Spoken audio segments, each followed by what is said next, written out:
Barbados, Honorable Mia Moore Motley, whom we have just listened to virtually. Our Cabinet Secretary for Labor and Social Protection, Sister Florence Bore, the International Labour Organization Director General, Brother Gilbert Hogbo, the Director of the International Labour Organization, ACTRAF, Sister Maria Elena, Sister Jacqueline Mugo, who is with us here, Executive Director of the Federation of Kenya Employers, Brother Fred Redmond, Secretary Treasurer of the American Federation, or FLCI in brief, short, the General Secretary of the International Trade Union Confederation, Brother Luke Triangle, and the President of the International Trade Union Confederation African Region, Brother Moody Giro. My own brother that we have worked together, Brother Kwesi Adua Mankwa, the General Secretary of our organization on this continent, ITUC. My brother, the General Secretary of the Organization of the African Trade Unions Unity, Brother Rizik Masood. And also let me take this opportunity to welcome and recognize the Managing Trustee of our National Social Security Fund that had been built by workers over the years, Brother Koros, the immediate former President of our International Trade Union Confederation globally, Brother Ayuba Waba from Nigeria, the two immediate former coordinators of the PANAF program, Brothers Peter Jensen and Gianno Olata. These are the two guys that developed labor movement on this country by providing education to shop-level leaders, branch secretaries, and those associated with labor movement on our continent. Invited guests, delegates, brothers and sisters, I will try to be very brief so that I don't tire my president, whose schedule is so busy, and he has found time to come out of it to be with us. First and foremost, let me thank you, Your Excellency the President, for our Republic, for finding time out of your busy schedule to be with us this afternoon, and particularly for always creating time for the working people of our country whenever we call upon you. I remember vividly, Mr. President, that on the 14th February this year, when our organizations, that is the Central Organization of Trade Unions Executive Board, and affiliate general secretaries called on you at State House in Nairobi, you made 4 promises, but I will mention only 3, because the 4th one we are still negotiating. That you committed to fulfill. First, when we invited you to join us during the 1st May International Labor Day celebrations as our worker number 1 to Uhuru Gardens, to attend and preside over the celebrations during that wonderful day of our year calendar, we saw you in person. You left and you came back at our luncheon and more so to explain to workers how you want to put up houses for Kenyans. Secondly, we requested you kindly to allow us to ask the Director General of the International Labour Organization to invite you to attend the 111th International Labor Day Conference in Geneva. And on receiving the invitation, you responded positively and attended this important annual event of the International Labour Organization in Geneva, Switzerland, And this was a big honor, not only to Kenyan workers, but Africa, as well as making history to our country being the first president to attend the ILC. Thirdly, Mr. President,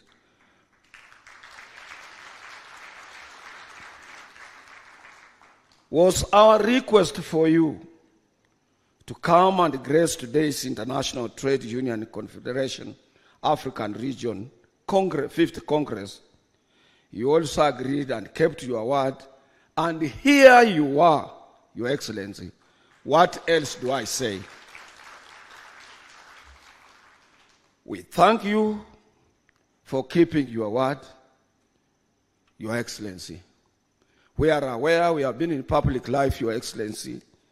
Very few political leaders who are committed to the ideals of keeping up their words, and you are one of them who keep their, whatever you say, you make sure you are up to it. Let me also take this opportunity, Mr. President, on behalf of Kenyan Trade Union Movement, to humbly welcome all delegates and guests to this important 5th African ITUC Congress in our country, Kenya, and I hope and trust that you will feel, my brothers and sisters, you will all feel comfort while here in this capital of our country, Nairobi. At the same time, let me take this opportunity to thank the government of His Excellency, the President, William Samoei Ruto, whom we are with here, to have waived any payment on visas. All of you, none of you paid any penny on a visa. And if there is any, here he is, you will be refunded your money. And let me tell you, it is his policy, and he has preached it everywhere on the continent, wherever he goes, that he wants Africa of free visas, so that he can be able to promote free movement of persons on this continent, free trade amongst ourselves, to promote inter-trade and ease flow of communication on our continent. That is part of what he has been preaching. We thank you for these bold steps, Mr. President, and continue preaching this. For example, we in the East African community, we don't require somebody visiting Uganda and he has a visa from Uganda or Tanzania or Rwanda or Burundi or Somalia now to come to Kenya and is being asked for another visa. In the same breath, Your Excellency, as a labor leaders, we can attest here today that you remain fearless leader who never shy away from receiving criticisms. Let me tell my colleagues to know that. Considering that I personally, as Francis Atwoli, Secretary General of KOTU, for so many years, I have been one of your great critics, who before your election, I criticized you on every proposal you made to the electorate. But as a true Democrat in our democratic society, after your election, you said, you guy, come around, let's sit down, and we agreed to work together and promote workers and Kenyans' interests at large. That is a true reflection of a true democratic leader. When my colleagues all over the world, they were worried that, oh, maybe this will have to be what happens maybe elsewhere, you changed the narrative, it became positive, and you moved closer to us more than any other organization. And we thank you for that. And I think that is a very good example for the young generation and those who aspire to be leaders for the purposes of creating a united nation, a nation that cares about other leaders and respects the views of them or whatever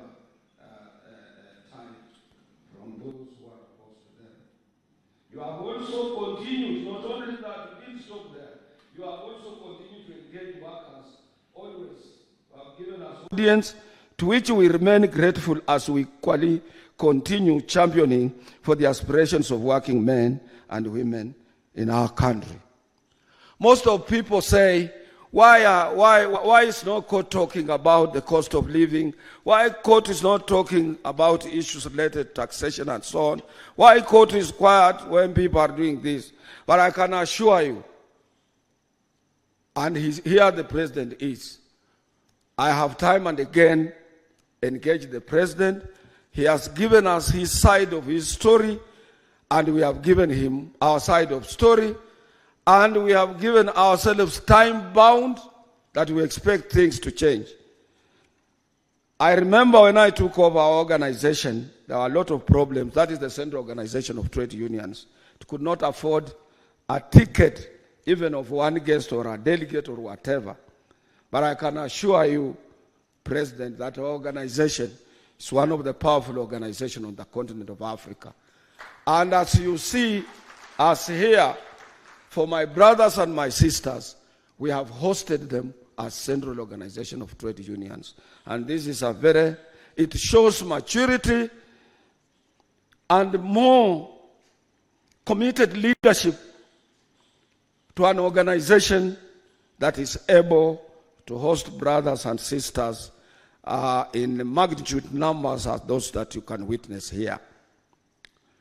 This is what also some of our colleagues stand for, like Nigerian Labour Congress, Ghana TUC, and so many other trade unions on the continent do. It's not only COTU, but we also emulate our brothers from elsewhere, including Senegal, where Brother Mudi Giro comes from. Your Excellency, you extended us this honor by appointing me recently as a member of the Health Insurance Authority to be part of the teams that is spearheading social health reforms in our country. And your government is putting in place some mechanism to make sure that we have a working workers and Kenyans health insurance for all. Let me tell you something, Your Excellency. You might think that is small. We do appreciate. It has been to my dream. And I want to tell those, I wish those who are in my age bracket, and say from 40 years or 35 years now, up to where I am, if you close that door there, and you ask your police officers to carry out inspection in our pockets and in our handbags, and extend it to our rooms or our cars, you will be required to have cartons and cartons to fill the tablets of the medicines, capsules, and what type of medicines that these people work with. We live on tablets, we live on medicines, and we need to have a working health insurance authority. And that is why I support that. I will be there. If anything goes wrong, Your Excellency, I will raise an alarm, because that is the area of our concern. And even those who are below 35, Your Excellency, for your information, they also require blue tablets. And they need to be, after they get problems with the blue tablets, they require sound Health Medical Insurance Authority. Brothers and sisters, COTU Kenya is honored to host the 5th Congress of the International Trade Union Confederation, Africa, under the theme, Amuka Africa. I want to thank ITC. Amuka Africa. Amuka Africa. To have translated that awake into our national official language of Kiswahili, that let Africa wake up. And that has been your policy, Mr. President. Wherever you have gone, you have highly talked about Amuka Africa, on global financing, on global unity, on global participation in international fora, and in everything that you thought Africa should take a center stage. You have always talked without fear of contradiction, and we support you for that. However, as I have always said, Africa is awake, and as workers, we must always unite, for we have nothing to lose but our chains. In the pursuit of a brighter future for our workers, we must acknowledge the pressing need to build skills across the African continent, because our workforce deserves the opportunity to thrive in an era of rapid change.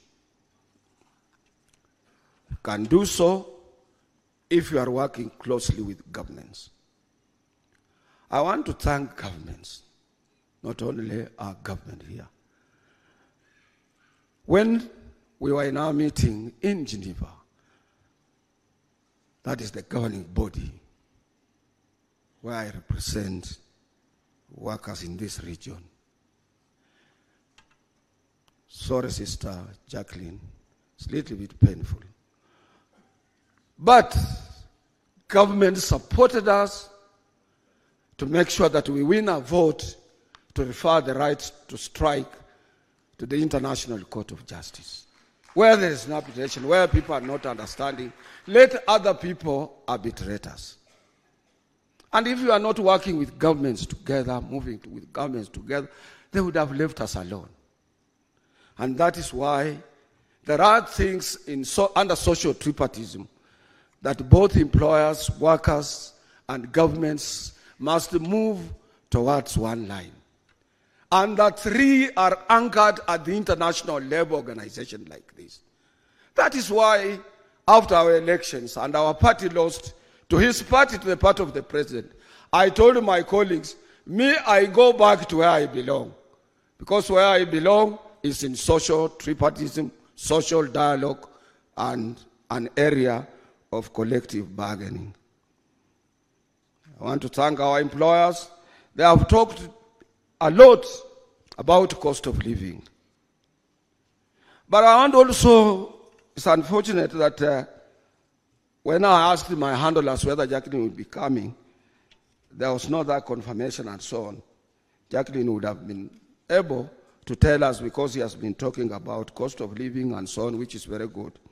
The employers have someone that they can pass to the expenses of doing businesses. This somebody is a consumer who is a worker. Workers, we have nobody that we can pass to.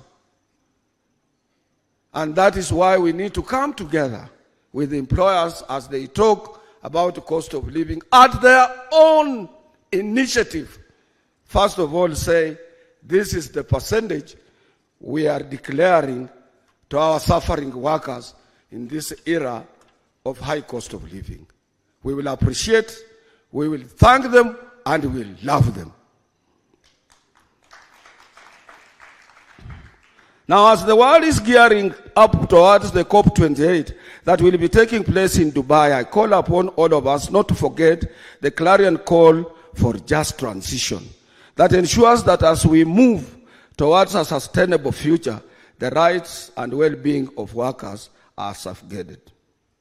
But I have also told my colleagues that just transition does not only mean our areas of comfort being safeguarded by this clarion call. It also means that we are transiting from the current situation of agitation to next level. We cannot continue, remain in the agitation which has been our background for years.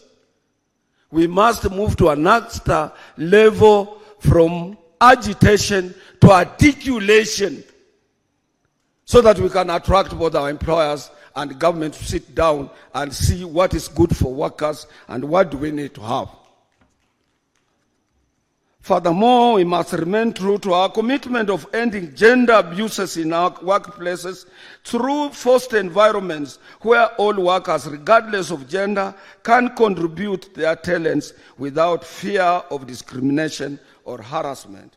At this point, let me thank Mr. President for the further support you have extended to us by constituting a tripartite committee that is now working towards the process of ratifying various international labor conventions in the country, notably Convention number 190 and Convention number 189, to which you have made references to in various addresses that you have made, both locally and across the globe. We kindly ask your government to hasten this process and carry out this ratification as the world is watching us, Your Excellency. Brothers and sisters, it is about time that African continent adopts the high roadmap towards social protection. The well-being of our workers should not be compromised for short-term gains, because social protection measures are not only a mark of a civilized society, but also an investment in the stability and resilience of our workforce. And on this note, I want to thank Your Excellency for having said that let us, we in Kenya here, change our contribution to a little bit higher contribution, so that when one is retiring, he has something to carry with him at home. I thank you for that. We used not to see that. We used to take the government to court on the same, but I think if that care is taken, then that will be all right. Lastly, I want to appeal also to my colleagues who are here. What we need to do is like what others do. Let government have our money if there is money. But let us also carry out audit on that so that we can complain. Sometimes we make complaints and we don't audit. And when we don't audit, whom do you claim?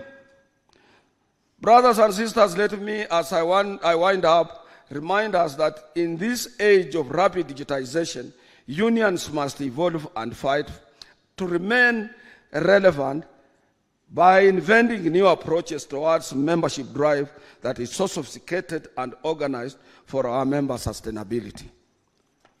I want to declare to our brothers here in Kenya and those who are from elsewhere in Africa that I've had a short meeting with the Director General of the International Labour Organization.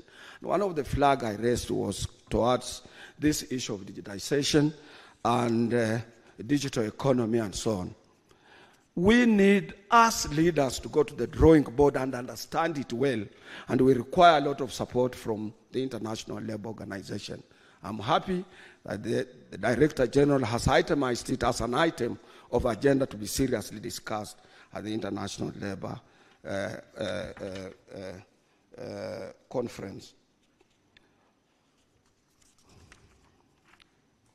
Brothers and sisters, let me end by reminding us that our struggles and triumphs are interconnected across borders. As such, solidarity is our strength, and by uniting with workers worldwide, we amplify our collective voice for justice and fairness. This Congress, therefore, is a pivotal moment for us to reflect on our shared aspirations and renew our total commitment to the cause of workers. We have nothing to lose, but freeing ourselves, and together we shall forge our path towards a more equitable and prosperous future of workers across our continent. Finally, Your Excellency, let me take this opportunity to humbly thank the team behind the success of this Congress. As issues related to security and what have you, Your Excellency, you delivered a very senior chief of staff from your office, Josphat Nanok, to be with us. The Minister of Labour gave us Sister Helena Pio, and Dr. William Kiprono from the Minister of Labour, Dr. Emo Mwanga from Kenya Revenue Authority, and our guests have not complained on any issue of paying taxes on whatever they were carrying. And also Sister Susan Wanjira from Kenya Airports Authority, Brother Kimanzi Mutuk from Directorate of Immigration, to make sure that nobody is harassed at the airport or something like that. And also the Nairobi Regional Commissioner's Office and the officer in charge of police. So our brothers and sisters from outside who are here, they are safe because of the officers you gave us. Lastly, I want to thank my own deputy because they are organizing this workshop when I'm in the GB in Geneva. Brother Benson Okwaro, the chairman of the function, Brother Albert Njeru, together with the colleagues, Reverend Joel Kandie Chebi, Brother Ernest Nadome, as well as Sisters Rebecca Nyatagora, Sister Rosso Mamu, and the entire COTU staff. And I want you to continue doing that good job until we will see our brothers and sisters off. And the medical center must be around, Brother Barasa. We must make sure that whoever becomes sick is attended to immediately. I want to thank you, and I want to thank you, President, once again for finding time to be with us. I know there are a lot of important functions that you skipped because of us. And may God bless you.